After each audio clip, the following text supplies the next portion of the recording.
हरे कृष्णा। आप सभी को चैत मास के 10वें दिन की हार्दिक शुभकामनाएं। आइए आज 10वें अध्याय में शुंभ वध का वर्णन करेंगे।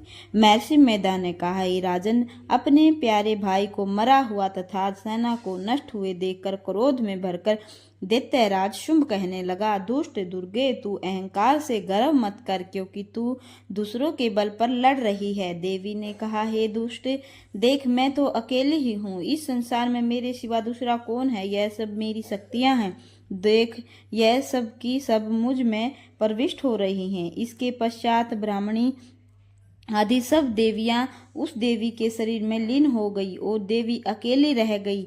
तब देवी ने कहा, मैं अपनी ऐश्वर्य शक्ति से अनेक रूपों में यहाँ उपस्थित हुई थी। उन सब रूपों को मैंने समेट लिया है। अब अकेली ही यहाँ खड़ी हूँ।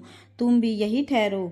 तब देवताओं तथा राक्षसों के देखते देखते देवी तथा शुंभ में भयंकर युद्ध होने लगा। अंबिका देवी ने सैकड़ों अस्त्र शस्त्र छोड़े। उधर दैत्यराज ने भी भयंकर अस्त्रों का आरंभ कर दिया। देवी के छोड़े हुए सैकड़ों अस्त्रों को दैत्य ने अपने अस्त्रों द्वारा काट डाला। इसी प्रकार शुंभ ने जो अस्त्र छोड़े उनको देवी ने अपनी भयंकर हुंकार के द्वारा ही काट डाला। धनुष कट जाने पर दैत्येंद्र चमकती हुई ढाल लेकर देवी की ओर दौड़ा, किंतु जब वह देवी के समीप पहुंचा तो देवी ने अपने तीक्ष्ण बाणों से उसकी चमकने वाली ढाल को भी काट डाला। फिर दैत्येंद्र के घोड़े मार दिए, रथ तोड़ दिया और सारथी को भी मार डाला। तब वह भयंकर मुदगर लेकर देवी पर आक्रमण करने के लिए चला, किंतु देवी ने अपने तीक्ष्ण बाणों से उसके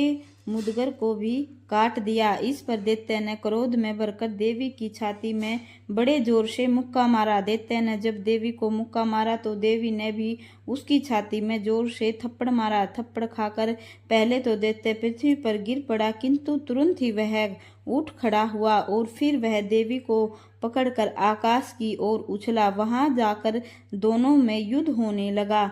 वह युद्ध ऋषियों व देवताओं को आश्चर्य में डालने वाला था। देवी आकाश में दैत्य के साथ बहुत देर तक युद्ध करती रही। फिर देवी ने उसे आकाश में घुमाकर पृथ्वी पर फेंक दिया। दुष्ट आत्मा दैत्य पुनः उठकर देवी को मारने के लिए दौड़ा। दैत्यराज शुंभ को अपनी ओर आता हुआ देखकर देवी ने उसकी छाती विदीर्ण करके उसको पृथ्वी पर पटक दिया। देवी के त्रिशूल से घायल होने पर उस दैत्य के प्राण पखेरु उड़ गए। उसके गिरने पर समुद्र, द्वीप, पर्वत और पृथ्वी सब कांपने लगे। उस दुष्ट आत्मा के मरने से संपूर्ण जगत प्रसन्न व स्वस्थ हो गया तथा आकाश निर्मल हो गया। पहले जो उत्पात सूचक मेघ और उल्कापात होते थे वे सब शांत हो गए। उसके मारे जाने पर नदियां अपने ठीक मार्ग से बहने लगी। संपूर्ण देवताओं का हृदय हर्ष से भर गया और गंधर्व रानियां सुंदर गीत गाने लगी। गंधर्व बाजे बजाने लगे और अप्सराएं नाचने लगी। पवित्र वायु बहने लगी तथा सूर्य की क्रांति भी अधिक स्वच्छ हो गई।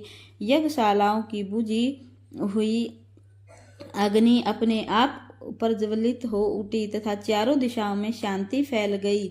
महर्षि मेधा ने कहा, दैत्यों के मारे जाने पर इंद्रादि देवता अग्नि को आगे करके कात्यायनी देवी की स्तुति करने लगे। उस समय अभीष्ट की प्राप्ति के कारण उनके मुख खिले हुए थे। देवताओं ने कहा, हे शरणागतों के दुख दूर करने वाली देवी, तुम प्रसन्न हो।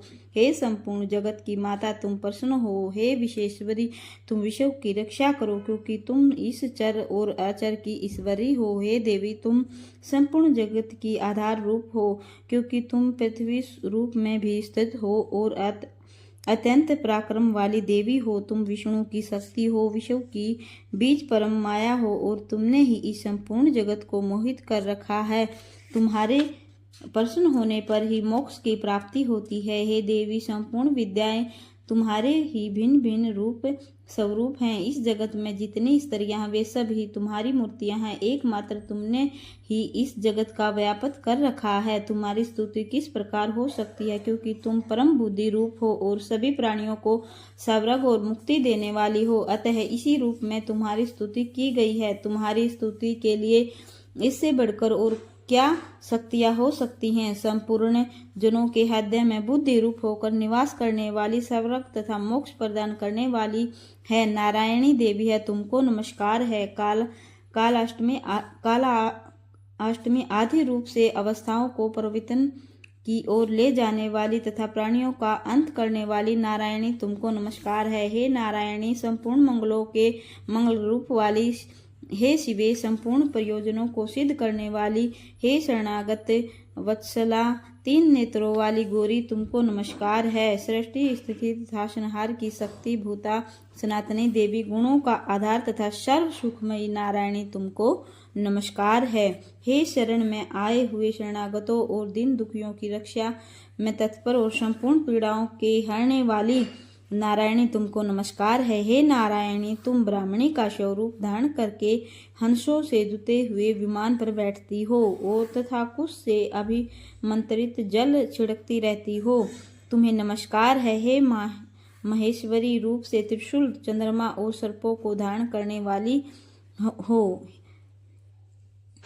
हे महावृषभ वाहन वाली नारायणी, तुम्हें नमस्कार है। मोरों तथा कूटों से घिरी हुई रहने वाली महाशक्ति को धारण करने वाली, हे कोमरी रूप धारणी, तुम्हें नमस्कार है। हे शंख चक्र गदा तथा धनुष रूप आयुधों को धारण करने वाली वैष्णवी शक्ति तथा नारायणी शक्ति, तुमको नमस्कार।